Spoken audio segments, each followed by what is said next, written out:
Joining me now to go over the top stories of the day is the Menzies Research Centre's Nick Cater. Nick, it's been another poor week for the Albanese government, and today the Prime Minister was accused of throwing his ministers for immigration and home affairs under a political bus as he struggles to avoid a backlash over the gutter politics of accusing Peter Dutton of protecting pedophiles over children. This is a fantastic column by Dennis Shanahan.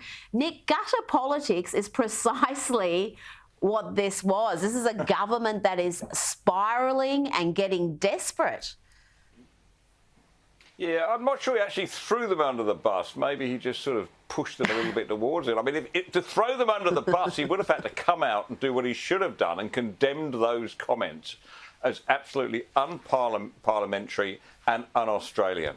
And he didn't. So, you know, silence is violence. Isn't that what they say these days? Not that I'm suggesting the PM is guilty of that. But, I mean, the point here, Rita, is that he doesn't have a clear moral compass. He should be able to stand up when somebody does something that is really just over the top and just condemn it outright. But he can't do that, whether it's Palestine, whether it's Hamas. He just has trouble with sort of unequivocal condemnation of anything. Well, this is what Peter Dutton had to say about the issue today. So, you know, I've got thick skin. I give as good as I can take, but I think the Labor Party, the Prime Minister, crossed the line this week. The fact is, it's a complete opposite of the truth, and you can say that's the rough and tumble of politics. But I really think the wheels are falling off this government. I think they're becoming more and more desperate, and they lash out like this. And the Prime Minister sent his ministers out. He didn't even have the guts to go out and make the comments himself. Now let's go to Queensland, where Premier Anastasia Palaszczuk will next week launch a 2-week trial campaign to see if Queensland Labor can achieve a come-from-behind victory at next October's state election. Nick, she's borrowing from Dan Andrews' playbook here. She'll be using secret taxpayer-funded polling to inform her election strategy. Can she do it? And will she even be there by next October? All right, I'm not sure. I think she should borrow from another bit of Daniel and Andrew's playbook, Rita, and just step down as gracefully as is possible to do with a record in government as bad as hers. I mean, I think it's, yes, of course, you won't write anything off in politics. You know, the LNP sometimes has difficulty winning. But, you know, I really think that the time is up for this government. Certainly the time is up for this Premier, who doesn't seem to be at all engaged in the job right now.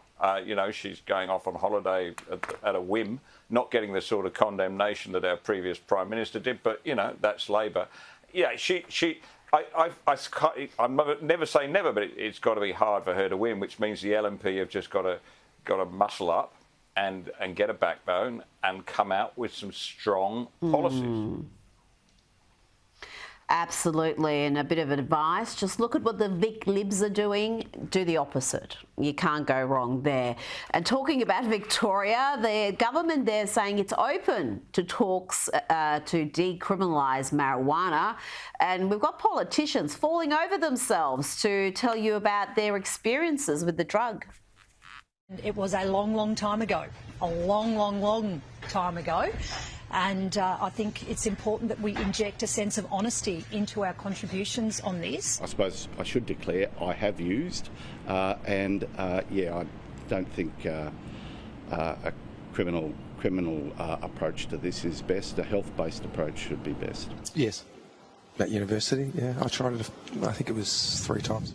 I'm not proud of it, but I tried it. Well, I think I can understand some of the decision-making now in this state, and it's all becoming clear.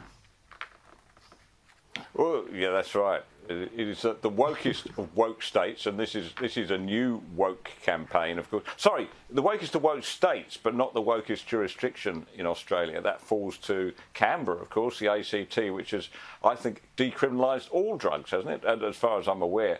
So yeah, they're heading in that direction. I think, you know, in a week where the federal government says it's going to ban vapes because you know, alleged harm to children.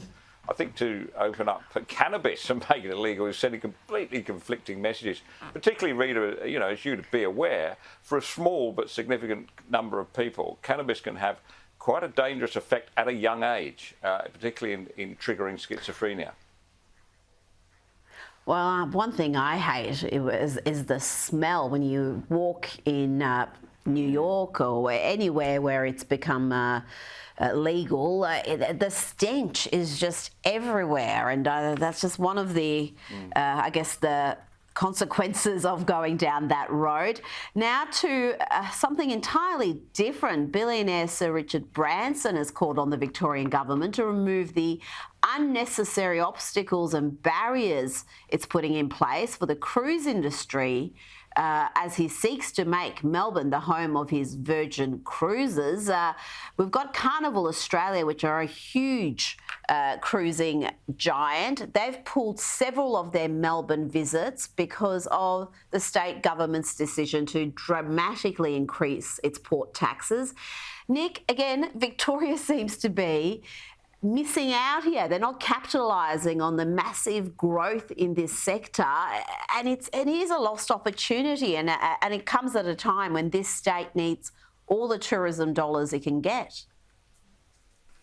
Yeah, and you've got to question whether Richard Branson is quite as smart as we thought he was if he thinks he's going to get treated fairly or decently as a business in Victoria right now. I mean, doesn't he read the newspapers?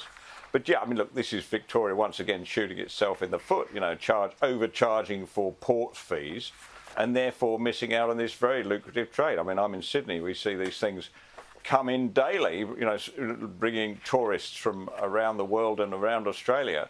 They're a big money earner. And, particularly when, in Melbourne, of course, now they'll be able to drop off and have a quiet joint on the quayside, apparently, according to the government. But so they're relaxing those sort of laws.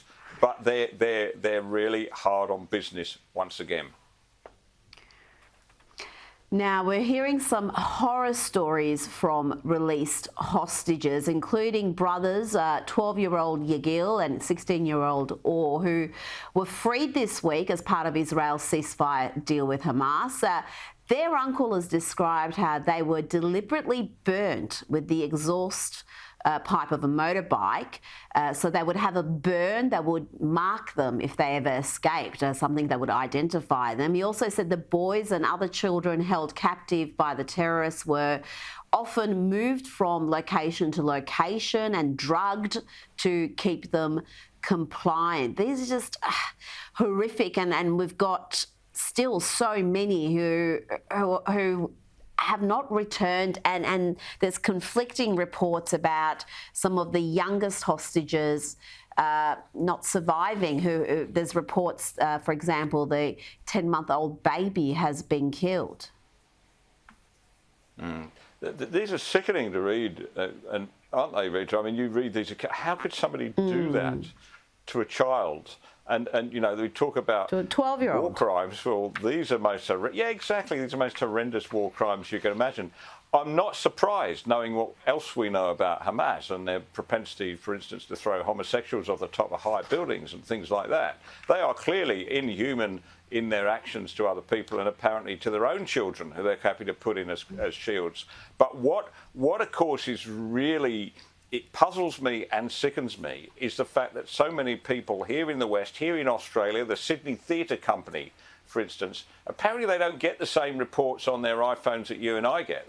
They cannot be reading these stories, or they'd know that they've made a very foolish mistake and backing the wrong side and backing the Palestinians in this conflict. Well, talking about that, reality TV personality and podcast host Abby Chatfield has announced that she will not platform Zionists on her podcasts. She said they are not welcome. Have a listen. I didn't get an anti-vaxxer on to talk to me, to hear them out. I didn't get someone who is anti-abortion on to hear them out. I would not get someone on who was transphobic to hear them out. I wouldn't get people on that I vehemently disagree with. And I'm not going to do that. I'm so sorry. I'm not going to do it.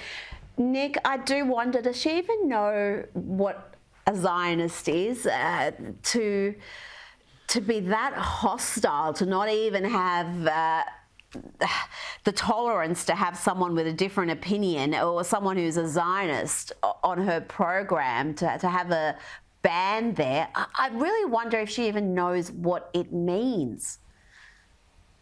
I don't think she does, Rita. This is the ironic thing about this story, isn't it? You have a reality TV star who is so detached from reality that she thinks it's a reasonable position to back the terrorists. You know, that's where we're at in this. She obviously doesn't know about Zionism, as you say. She doesn't know that the Zionist movement arose and really gained steam, of course, because of the Holocaust, the slaughter of 6 million Jews by Nazi Germany. So, you know, she obviously hasn't got a head across this, nor the fact that the Palestinians' argument to be the native people, you know, the First Nations people, is completely erroneous and contested. She hasn't followed this 1 inch, and it's ignorance with which people argue with such certainty, which is the really ugly development of this particular story. Nick Cater, thank you so much for your time this evening.